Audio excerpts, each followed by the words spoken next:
Hola amigos, amigas del canal, bienvenidos y bienvenidas a mi aventura comiquera, a un nuevo vídeo con el que además estrenamos sección. Esta sección, como seguramente habréis podido ver por el título, trata sobre referentes o referencias de cómic. Y os voy a explicar un poquito cómo va a funcionar. La dinámica de esta sección será la siguiente.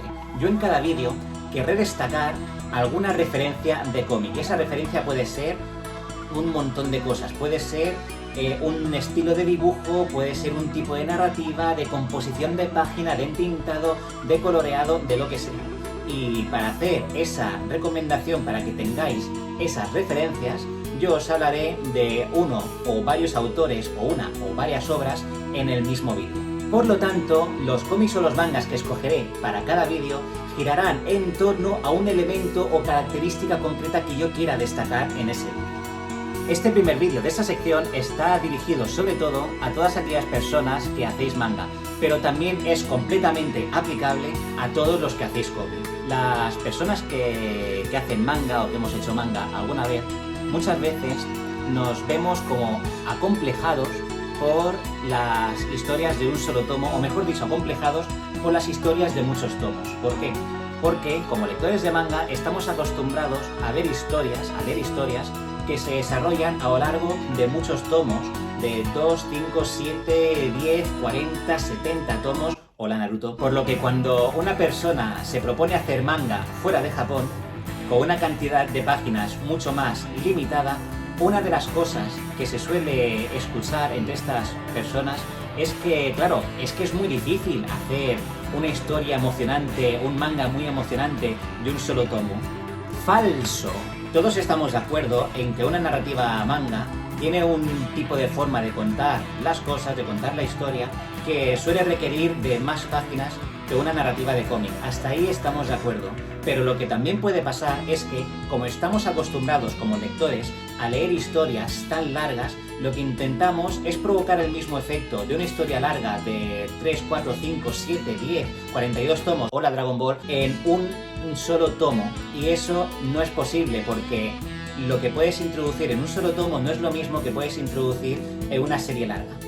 Si nos vamos fuera del manga, tenemos una cantidad enorme de historias maravillosas de 200 páginas o menos, de 200 páginas, de 20, de 40, de 80, de 100. Y el manga como tal, como forma de narrar, no tiene absolutamente nada que le impida contar una buena historia en un solo volumen. Así que en este vídeo quiero reivindicar 4 historias que me gustan mucho, y no solo es que me gusten a título personal, sino que es que además son 4 historias que funcionan muy bien. Son 4 historias que normalmente suelen estar criticadas porque pertenecen a Akira Toriyama, el autor de Dragon Ball, y el pecado que tienen estas 4 historias es que no son Dragon Ball. Sin embargo, como historias de un solo tomo, funcionan muy bien y considero que Akira Toriyama es un maestro a la hora de decidir cuánta información puede o no puede introducir en una sola historia. Amigos y amigas del canal, vamos a hablar de los mangas de un tomo de Akira Toriyama.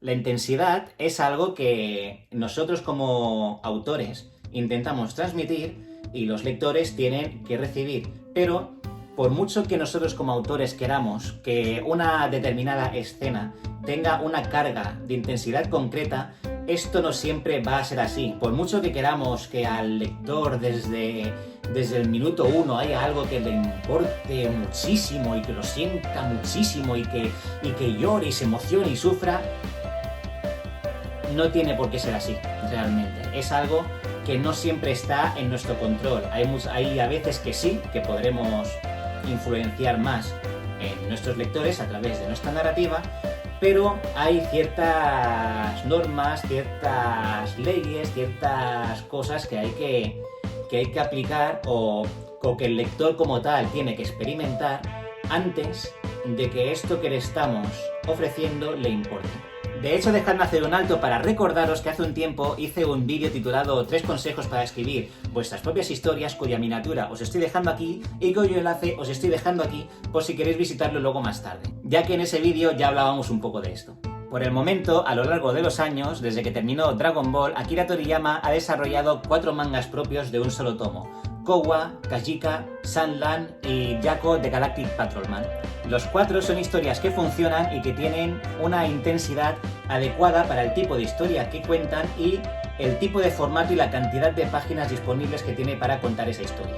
Quizá la historia que menos funcione, la que se ve menos compleja, la que se ve un poquito más desganada, quizá es Kajika. Kajika es un manga que a mí me encanta, me parece chulísimo, pero sí que es verdad que comparado con los otros 3 es el que se ve quizá más descafeinado. Aún con todo, la cantidad de personajes que tiene y cómo se van presentando a lo largo de la historia es muy adecuado para el desarrollo de la misma. Kajika, como obra, tiene 5 personajes: Kajika, Aya, Isaza, Dongo y Gibachi. Son 5 personajes y de las 190 páginas que tiene la historia, las últimas 60 están destinadas al enfrentamiento final, a ese último escenario donde se va desarrollando todo y explota el clímax de la historia, está la batalla con el final boss y pasa todo lo que tiene que pasar. Las 130 páginas iniciales de la historia, Akira Toriyama las dedica a explicar el escenario de la historia, a presentar a los personajes y a presentar las motivaciones de cada personaje. Explicar las motivaciones de 5 personajes en 190 páginas, con narrativa manga, dedicando las últimas 60 al enfrentamiento final, no es fácil. Por lo tanto, no pueden ser personajes muy complejos, así que las motivaciones de estos personajes son muy sencillitas. Gibachi es un malo prototípico que quiere ser el más fuerte del mundo. Punto. Siguiente. Kajika es un personaje muy fuerte, muy habilidoso, pero que está maldito a causa de un zorro al que mató hace tiempo. Kajika tiene que salvar 1000 almas y ya lleva 999. Lo que quiere Kajika es deshacerse de su maldición. Aya es una ladrona que le robó a Gibachi un huevo de dragón que es con el que quiere hacerse fuerte. ¿Veis cómo conectan? Dongo es un espabilado que sobrevive como puede a base de timar a la gente. Pero pronto vemos que tiene un sueño muy grande, que es tener un avión y pilotarlo. Eisaza es un asesino-solucionador de problemas profesional que como personaje está hecho para ser el némesis de Kajika. Al principio de la historia no se conocen, pero es un personaje que está hecho para que sea el Vegeta de Goku, el Ryoga de Ranma o el Bakugo de Midoriya. Isaza es probablemente el personaje menos interesante de esta obra y es al que le dedican más páginas. ¿Por qué? Porque también es el único que sufre una evolución, o como mínimo la evolución más importante. El resto de personajes maduran también evolucionan un poquito, pero básicamente al final de la historia siguen siendo más o menos los mismos que eran al principio. Isaza sí que es el que cambia un poquito más. Por lo que para que este cambio sea más palpable necesitamos pasar más tiempo con el personaje. En cuanto a Kowa, es un manga de 14 capítulos que funciona muy bien. El protagonista principal es Paifu, un niño vampiro de una aldea de monstruos.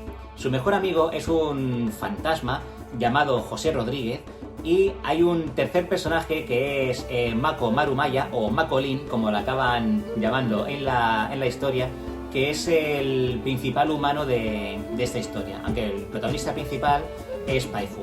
El primer capítulo es una historia autoconclusiva que sirve para explicarnos, para presentarnos a Paifu, a José Rodríguez, a la madre de Paifu y a lo que es el entorno de la aldea de los monstruos en la que viven. El segundo capítulo sirve para presentarnos a Apon, digamos que es el cuarto protagonista de la historia, aunque para ser sinceros, Apon es más bien el enemigo del segundo capítulo y a lo largo del resto de la obra es más bien un recurso o un alivio cómico dentro de una obra que de por sí tiene muchas escenas cómicas, pero bueno, y yo creo que la introducción de Apon en el resto de la historia es más porque una de esas cosas que el personaje te impone, ¿vale? Que tú como escritor dices que, hostia, es que yo no quiero poner este personaje aquí, pero es que el personaje quiere estar aquí, así que tengo que meterlo y punto. Porque sí, estas cosas pasan. En el tercer capítulo, la historia nos presenta a Mako Marumaya, o a Makolin, como hemos dicho antes, y a partir del cuarto ya empieza todo lo que es la trama que va a suceder desde el capítulo cuarto hasta el 13º, siendo el 14º el epílogo de la historia. Hola a todos, interrumpimos este vídeo por una pequeña cagada. Resulta que en el vídeo Tony ha dicho que en el capítulo 2 se presenta a Apon y en el 3 se presenta a Maru Maruyama. Aparte de que el personaje se llama Maru Maruyama, la cagada es que Maru Maruyama es presentado en el capítulo 2 y Apon en el capítulo 3. Buenos días, buenas tardes, buenas noches a todos y que disfrutéis de la continuación del vídeo. Sunland, el tercer manga de un tomo de Toriyama después de Dragon Ball, es un manga del que se podría hacer un vídeo completamente aparte. Podríamos dedicar un vídeo entero a analizar cada parte de la historia, porque esta es, sin duda, la historia mejor escrita de Toriyama. De hecho, el mensaje que pone en la solapa de este manga de Sunland, Toriyama menciona que esta es una de las pocas veces que ya tenía totalmente estructurada y totalmente pensada la historia antes de empezar a dibujarla. Y se nota, no hay una sola escena que puedas quitar sin que algún factor de la historia se resienta. Sí, hay alguna escena que la podrías quitar y la historia funcionaría igual, pero a lo mejor la relación entre los personajes no funcionaría de la misma manera. Es una historia que en términos de estructura narrativa, de utilidad de cada escena, es soberbia. Como personajes, en Sunland, en el bando de los protagonistas, tenemos a Belzebú, a Tief y a Rao. Y en el bando de los malos tenemos a Ale, el rey, el general Zeu y a los nadadores o a los swimmers, que es un grupo de 4 personajes que funcionan, que más que ser 4 personajes son un personaje con 4 cuerpos. Esta historia, al igual que Kowa, funciona mayormente como una road movie, como una película de viaje, como una historia de viaje, en la que unos cuantos personajes se embarcan para hacer un viaje juntos con un objetivo y cómo sus relaciones van mejorándose, cómo se van acercando los unos a los otros y cómo van confiando cada vez más los unos en los otros. Dentro de esto, dentro de toda esta historia, tenemos una serie de secretos, de sutilezas, de cambios, de evoluciones de personajes que funcionan muy bien. Cada uno de los personajes de los villanos, es decir, Ale, que forma parte del ejército del rey, el propio rey, el general Zeu y los nadadores o los swimmers, tienen todos unas motivaciones muy claras, están muy bien descritas y todos sufren una evolución muy interesante y que además es de forma muy orgánica y muy natural. En cuanto a Jaco de Galactic Patrolman, es una historia que es un poquito más larga todavía, tiene 230 páginas más un extra de otras 20. En esta historia no hay ningún viaje, en esta historia no hay ningún villano y en esta historia hay pocos personajes y hay pocos decorados.